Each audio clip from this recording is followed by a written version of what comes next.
My listeners, कैसे हैं आप लोग। आ चुके हैं आप लोगों के लिए कॉलेज लव स्टोरी का नेक्स्ट एपिसोड। तो चलिए इसे शुरू करते हैं बिना किसी देरी के। अब तक की कहानी में आप लोगों ने सुन लिया था कि इशिका जो न्यूयॉर्क आस्था जी के साथ जा चुकी थी और वहीं ध्रुव भी अब अपनी पर्सनालिटी को पूरी तरह से चेंज करने की कोशिश कर रहे थे, क्योंकि वो जानते थे कि इशिका के लिए राजवीर कश्यप कितना घातक हो सकता है। राजवीर कश्यप आखिर क्या चीज था ये? राजवीर कश्यप जो एक ऐसा शख्स था जिसने बचपन में अपनी माँ को बहुत ज़्यादा टॉर्चर होते हुए देखा था और साथ ही उसकी वजह से उसके दिमाग पर बहुत ही इफेक्ट पड़ चुका था। बचपन से लेकर जब तक वो 14 साल का नहीं हो गया तब तक उसकी माँ के ऊपर टॉर्चर पे टॉर्चर होता रहा और वो ये सब देख करके पूरी तरह से इस दुनिया के बारे में समझ चुका था। इस दुनिया से उसका भरोसा उठ चुका था और वो मात्र 15 साल की उम्र में अपने हाथों में पेन के बजाय बंदूक लेकर निकल गया था इस दुनिया से लड़ने के लिए। वो था राजवीर कश्यप, जिसने दुनिया का डार्क साइड देख करके खुद में एक डार्क साइड बना लिया। ध्रुव कश्यप का डार्क साइड था राजवीर कश्यप। उस अड्डे से वापस आने के बाद ध्रुव जो तुरंत ही अपने रूम में लॉक हो जाते हैं, जैसे अब उन्हें दुनियादारी से कोई फर्क ही ना पड़ता हो। जहां इशिका कि उनके साथ रहने पर उनके चेहरे पर हमेशा मुस्कुराहट आ जाती थी, वहीं अब उनके चेहरे पर मायूसी साफ नजर आ रही थी, मगर फिर भी उन्होंने अपने एक्सप्रेशन को जरा भी चेंज नहीं किया था। कुछ दिन ना तो इशिका का चैन से गुजरा और ना ही ध्रुव का। जहां न्यूयॉर्क में इशिका जो ध्रुव के बिना बेचैन रहती थी, वहीं ध्रुव ने तो अपनी दुनिया ही अपने रूम को बना ली थी। वो ना तो रूम से जल्दी बाहर निकला करते थे और ना ही रूम में किसी को एंटर होने दिया करते थे। लगभग कुछ हफ्ते ऐसे ही बीत जाते हैं। इशिका तो अब धीरे धीरे करके ध्रुव की यादों से उभरना शुरू कर दी थी, मगर ध्रुव नहीं। ध्रुव जो क्रिश के साथ अपनी किसी बिजनेस मीटिंग के लिए गए थे, वहीं वो रास्ते में उसी कॉलेज को देखते हैं जहां पर वो पढ़ाया करते थे। अभी भी उनकी नौकरी वहां से खत्म नहीं हुई थी, मगर उन्होंने कुछ दिनों के लिए लीव लिया था। जब से इशिका के साथ सारी प्रॉब्लम्स आई थी, उसके बाद ध्रुव भी नहीं चाहते थे कि वो अब कॉलेज पढ़ाने जाए। लेकिन उस कॉलेज को देखकर ध्रुव की आंखें हल्की हल्की नम होने को आ गई थी। जिस तरह से इशिका के साथ उनकी फर्स्ट मीटिंग हुई, जिस तरह से पहली ही मीटिंग में वो उन्हें बहुत ही एरोगेंट लगी, मगर साथ ही यूनिक भी। ध्रुव जो क्रिश से कहते हैं, गाड़ी कॉलेज की तरफ घुमाओ। क्रिश अपना सिर हाँ में हिला देता है। ध्रुव की गाड़ियों के पीछे सारी गाड़ियां जो उन्हें फॉलो कर रही थी वो भी कॉलेज की तरफ मुड़ जाती हैं। ध्रुव जो कॉलेज के अंदर एंटर होते हैं, उनके अगल बगल बाजू में हर जगह बॉडीगार्ड्स उन्हें कवर किए हुए थे। आज वो ध्रुव कश्यप नहीं लग रहे थे, बल्कि आज तो वो कॉलेज राजवीर कश्यप बनकर आए थे। इस टाइम रिसेस हुआ था। कॉलेज में सारे बच्चे जो इधर उधर घूम रहे थे, मगर ध्रुव के ऐसे रूप को देखकर सारे बच्चे जो अपनी अपनी जगह पर ही फ्रीज हो जाते हैं। ध्रुव ने सूट पहनकर ऊपर से लॉन्ग कोट डाला हुआ था, साथ ही चेहरे पर ब्लैक गॉगल लगाया हुआ था। ध्रुव को इस तरह देखकर सारे बच्चे जो एकदम से साइड हो जाते हैं और साथ ही टीचर्स भी ध्रुव को ही देख रही थी और वो तुरंत ही प्रिंसिपल ऑफिस में एंटर हो जाते हैं। प्रिंसिपल जी भी ध्रुव को देखकर अपने चेयर से खड़े होते हुए उन्हें ग्रीट करते हैं और साथ ही अपने हाथ को उनकी तरफ बढ़ा लेते हैं, मगर ध्रुव का मूड नहीं था इस वक्त हैंडशेक करने का। वो बिना परमिशन के आराम से चेयर को अपनी तरफ खींचते हैं और उसके ऊपर आकर बैठ जाते हैं। साथ ही उन्होंने अपने एक पैर पर दूसरा पैर ऐसे रखा हुआ था जैसे वो यहाँ के प्रोफेसर नहीं बल्कि इस कॉलेज के ओनर हो। प्रिंसिपल सर को भी समझ नहीं आता कि अचानक से ध्रुव को हो क्या गया है। ध्रुव जो कहते हैं, इस पूरे कॉलेज के इन्वेस्टर से मेरी तुरंत मीटिंग अरेंज करवाइए। प्रिंसिपल सर समझ नहीं पाते कि आखिर वो ये क्यों कह रहे हैं कि तभी पीछे से क्रिश अपने कोट को थोड़ा साइड करता है और अपने पैंट में लगे गन को दिखाते हुए कहता है, आप प्यार से कर दीजिए वरना हमें दूसरा तरीका आता है सर। तुरंत ही ध्रुव क्रिश को घूरते हुए कहते हैं, हर काम में डराने की जरूरत नहीं होती क्रिश, और वैसे भी यहाँ के प्रिंसिपल है, सो माइंड इट। क्रिश जो कहता है, सॉरी सर पर आपकी बात नहीं सुन रहे थे। सो ध्रुव जो कहते हैं, लगाइए। प्रिंसिपल सर जो ध्रुव के कहने पर सारे इन्वेस्टर्स को मीटिंग लगाते हैं, जिसमें से श्रीकांत ओबेरॉय मिसिंग थे, क्योंकि श्रीकांत ओबेरॉय तो खुद ही ध्रुव के अंडर में थे। के इन्वेस्टमेंट में 5 लोग शामिल थे।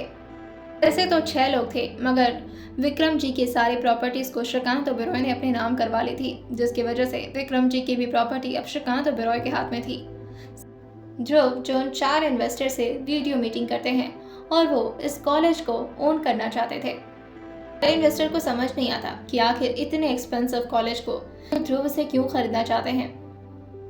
क्रिश को भी इस बात का जरा भी अंदाजा नहीं था कि ध्रुव इस कॉलेज को खरीदने के लिए आए हैं। वैसे तो इस कॉलेज की कीमत कुछ मिलियन ही डॉलर था, मगर ध्रुव जो कहते हैं I will pay you $1 billion, make sure कि उसके बाद मुझे कोई इंटरफेरेंस नहीं चाहिए। सारे इन्वेस्टर्स की तो खुशी की ठिकाने नहीं रहते। सारे लोग जो कहते हैं okay okay we are agree with it, और उसी दौरान डील हो जाती है कि तभी प्रिंसिपल जो कहते हैं पर इसमें एक इन्वेस्टर का साइन नहीं है सर, श्रीकांत ओबेरॉय, बाकी की प्रॉपर्टीज उन्हीं के नाम है। ध्रुव जो कहते हैं वो साइन कैसे नहीं करेगा, उसका तो अंगूठा काट के लगा दूंगा मैं।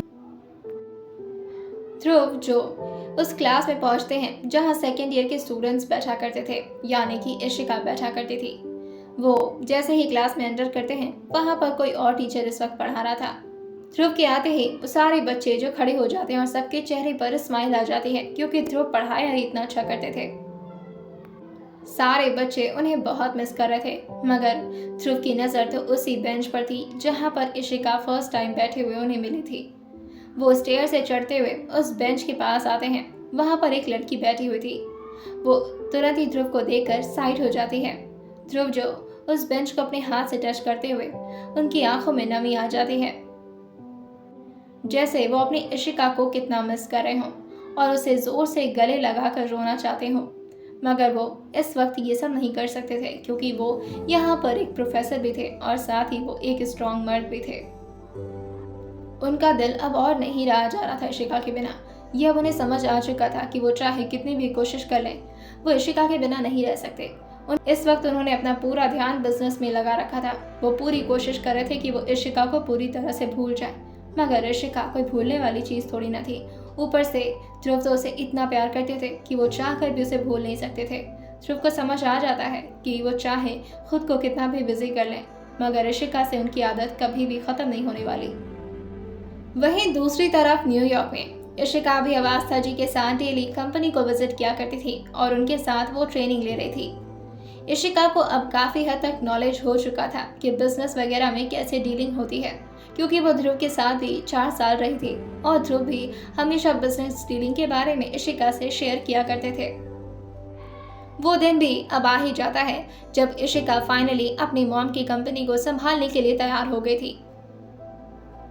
लगभग कुछ हफ्ते बाद आस्था जी जो पूरी प्रॉपर्टी और बिजनेस को इशिका के नाम कर देती हैं और इशिका अब अपने मॉम के कंपनी की चेयर लीडर बन चुकी थी। उनकी मॉम ने अपना एक ब्रांड खड़ा कर लिया था। इशिका जो आज सारे मेंबर्स के साथ मीटिंग रखी थी। इशिका जो हेड चेयर पर बैठे हुए मीटिंग रूम में सारे लोगों से बात करते हुए कहती है, so this is your new CEO of this company. After death of my mom, I know that Astha ji has handled everything very properly, but now this is my duty, because this was my mom's dream, who showed us that business can be run by any man or any woman. Gender doesn't matter here, and I will take this company at the peak level, and I will try my best. I hope so that you all will support me and help me. Right? सारे लोग जो cheers करते हुए कहते हैं yes ma'am. India में क्रिश जो ध्रुव के फीलिंग्स को अच्छी तरह समझ रहा था, अब वो लोग ड्राइव करके फिर से अपने मेंशन की तरफ वापस आ रहे थे। मेंशन में ईशान को भी अब पता चल चुका था कि उसके डैड की डेथ हो गई है। कैसे हुई है इस बारे में ईशान को जरा भी खबर नहीं थी। वहीं मेंशन में जैसे ही ध्रुव और क्रिश पहुंचते हैं, वो देखते हैं कि ईशान काफ़ी ज़्यादा दुखी है। कुछ दिनों से वो काफ़ी दुखी रह रहा था, क्योंकि उसे पता चल चुका था कि उसके डैड की मौत हो चुकी है। कैसे हुई है इस बारे में ध्रुव ने उसे कुछ भी पता नहीं चलने दिया था। ईशान को यूं मायूस देखकर ध्रुव उसके पास आते हैं और उसके बगल में बैठते हुए कहते हैं, आज वीडियो गेम नहीं खेलना तुम्हें? नहीं भाई, मुझे कुछ नहीं खेलना, और वैसे भी अब मैं बड़ा हो गया, वीडियो गेमिंग वगैरह नहीं खेलता मैं। बहुत बड़े हो गए हो तुम, तुम्हें तो अब जिम्मेदारी निभानी चाहिए। ईशान जो कहता है, हाँ भाई, आई नो दैट, मैं बहुत ही ज़्यादा बेवकूफ़ हूँ और बहुत ही ज़्यादा डम भी हूँ। आप अकेले इतना सारा काम हैंडल कर रहे हो, डैड का बिजनेस आप कब से रन कर रहे हो, और मैं हूँ कि मैं कुछ कर ही नहीं रहा हूँ। I just want to support you भाई, आप बताओ मुझे क्या करना चाहिए। ईशान की बात सुनकर ध्रुव जो कहते हैं, पहले बात तो तुम खुश रहना सीखो ईशान। ईशान जो कहता है, कैसे भाई, कैसे खुश रहूँ मैं, वहाँ इशिका चली गई, भाई मेरे डैड भी चले गए, आपके नहीं थे पर मेरे तो थे ना। ईशान अपने डैड को बहुत मानता था और वो हमेशा अपने डैड और साथ ही अपने भाई को मिलाने की कोशिश भी करता था, मगर उसे कहाँ पता था कि उसके डैड की क्या करतूत थी। ध्रुव को ईशान के लिए बुरा लग रहा था कि उसे अपने डैड के बारे में आज तक कुछ पता ही नहीं चला। ध्रुव जो खड़े होते हैं और ईशान को संभालते हुए कहते हैं, सो के मैं चाहता हूँ कि तुम इस माहौल से दूर हो जाओ, और वैसे भी इशिका न्यूयॉर्क में है। जैसे ईशान ये सुनता है वो कहता है, हाँ तो भाई एक बार जाकर आप मिलते क्यों नहीं उससे, एक बार जाकर उसे सॉरी तो बोलो। ध्रुव जो कहते हैं, मैं वहाँ नहीं जा सकता ईशान, लेकिन तुम जा सकते हो। ईशान जो कहता है, क्या भाई आप कहना क्या चाहते हो। ध्रुव जो कहते हैं, तुम्हें मेरे बिजनेस में सपोर्ट करना है ना, तो हमारे न्यूयॉर्क में जो ब्रांच है उस कंपनी को अब तुम डील करोगे।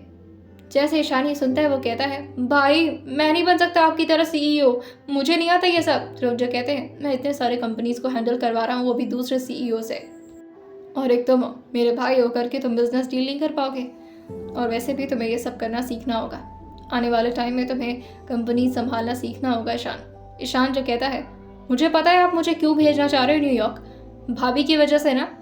ध्रुव जो कहते हैं, तुम चाहे जो समझो, लेकिन फिलहाल तुम्हें वहाँ जाना ज़रूरी है और तुम जा रहे हो। ईशान जो कहता है, नहीं भाई मैं अकेले नहीं जाऊँगा, आपको भी चलना पड़ेगा, आपको भी मेरे साथ। ध्रुव जो कहते हैं, मैं तो हर वक्त वहीं पर हूँ, मैं बस फिजिकल यहाँ पर हूँ, मेरा ध्यान हमेशा न्यूयॉर्क में ही लगा हुआ है, और मैं चाहता हूँ कि तुम वहाँ जाओ और इशिका के साथ रहो। ईशान जो कहता है, धक्के मार के बाहर फेंक देगी मुझे नहीं जाना उसके पास, कितने गुस्से में गई है वो यहाँ से।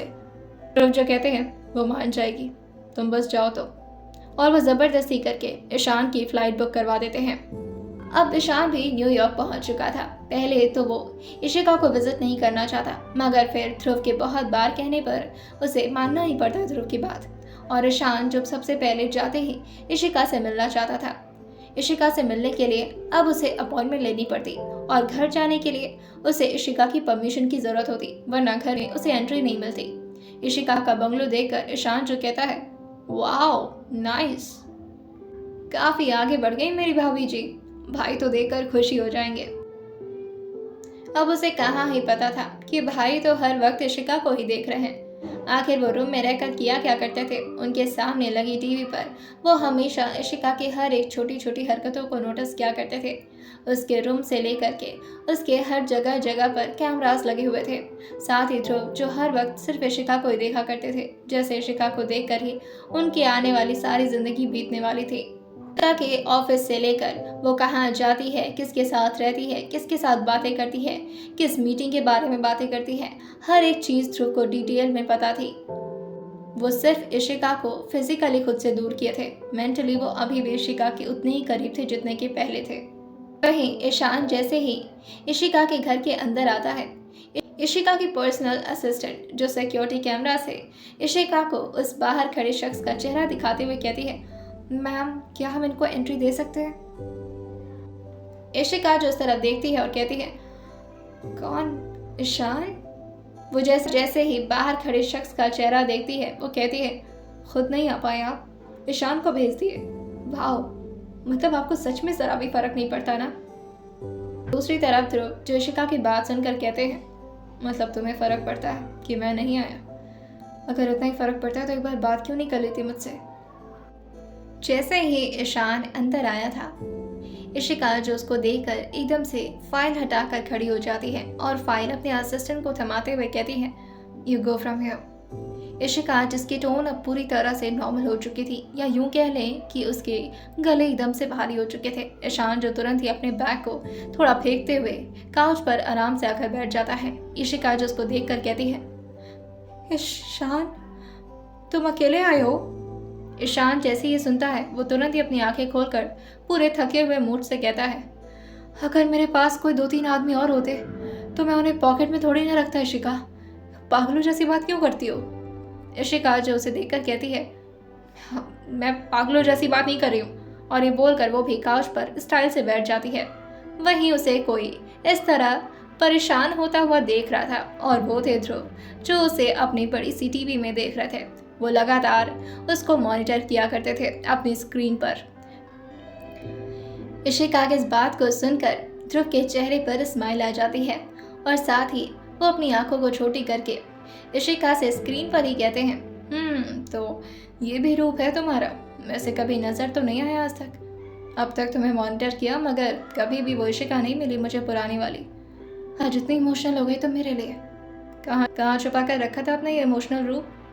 इशिका जो ईशान से कहती है, तुम सच में अकेले आए हो? ईशान जो अब जाके थोड़ा नॉर्मल फील कर रहा था, वो कहता है, हाँ यार, तुम्हें पता है यहाँ बहुत ज़्यादा ठंडी है। कितना कितना ज़्यादा ठंडी है और कितनी इरिटेटिंग होती है ठंडी। ईशान जो अपने हाथ से ग्लव्स वगैरह निकालते हुए कहता है, और वैसे तुम किसको एक्सपेक्ट कर रही हो? कौन आएगा मेरे साथ? इशिका जो कहती है, नहीं, ऐसे ही बस पूछ रही थी। वैसे अचानक यहाँ न्यूयॉर्क आना क्यों? ईशान जो कहता है, वो भाई का कि तभी इशिका थोड़ा क्यूरियस होते हुए पूछती है, भाई आए हैं तुम्हारे? जैसे ही इशिका के मुंह से निकलता है, दूसरी तरफ इंडिया में ध्रुव जो उसे देखकर एकदम से स्माइल कर देते हैं और इतने दिनों बाद जा कर के ध्रुव के चेहरे पर स्माइल आई थी, वो भी अपनी इशिका को देखकर। इशिका जो ध्रुव के लिए सच में बहुत बेताब थी। भले ही उसने राजवीर कश्यप का रूप भी देख लिया था मगर फिर भी मोहब्बत तो मोहब्बत होती है, चाहे वो कितनी भी बुरी क्यों ना हो, मोहब्बत खत्म तो नहीं हो जाती।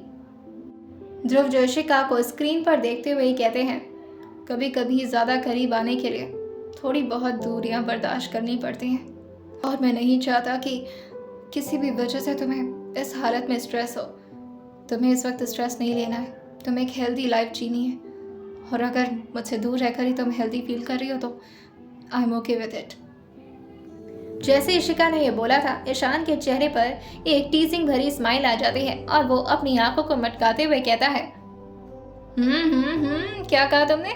भाई की बड़ी चिंता हो रही है वैसे किसी को? वैसे कोई गुस्सा कर गया था भाई से और अभी इतनी तकलीफ हो रही है तुम्हें? इशिका जो अपने मन में ही सोचती है, भला मैं उस इंसान के साथ नहीं, मैं उस इंसान के साथ दोबारा कभी वापस नहीं आऊंगी। उसकी वजह से मेरे डैड की डेथ हुई है और मैं उनके बारे में पूछ रही हूँ। How mean I am. जब भी उसे ध्रुव की याद आया करती, वो यही समझती कि वो शख्स ने उसके अपने डैड को मार दिया, उसकी बेस्ट फ्रेंड को मार दिया, जो इस हद तक साइको है। भला इशिका उस शख्स से मोहब्बत कैसे कर सकती है? और वैसे भी इशिका इतनी स्वार्थी तो नहीं थी कि जिसने उसके डैड की हत्या की वो उससे मोहब्बत करे। इशिका जो तुरंत ही ईशान की बात को सुनकर काउच से खड़ी होती और कहती है, तुम अपने नाश्ता वगैरह करके और आराम कर लेना, तुम्हारे लिए गेस्ट रूम अरेंज करवा दूंगी मैं। और ये बोलकर वो वहाँ से चली जाती है। ईशान जो इशिका को देखते हुए कहता है, मानना पड़ेगा काफ़ी बदल गई लड़की, अब भाई सीईओ बन गई है तो बदलेगी तो है ही। मुझे भी बनना इसकी तरह, ट्रेनिंग लेनी पड़ेगी इससे। आइए जानते हैं क्या होने वाला है आने वाले एपिसोड में, और क्या ध्रुव और इशिका कभी एक हो पाएंगे? क्या इशिका को ध्रुव की सच्चाई समझ आएगी कि आखिर ध्रुव इस तरह क्यों बन गए थे और क्या थी उनकी असलियत? क्या जान पाएगी इशिका कभी ध्रुव को और समझ पाएगी उन्हें? आइए जानते हैं इससे आने वाले एपिसोड में और सुनते रहिए mister and Mrs psychologist college की प्यारी सी लव स्टोरी, सिर्फ और सिर्फ स्टोरी विद सौम्य के साथ।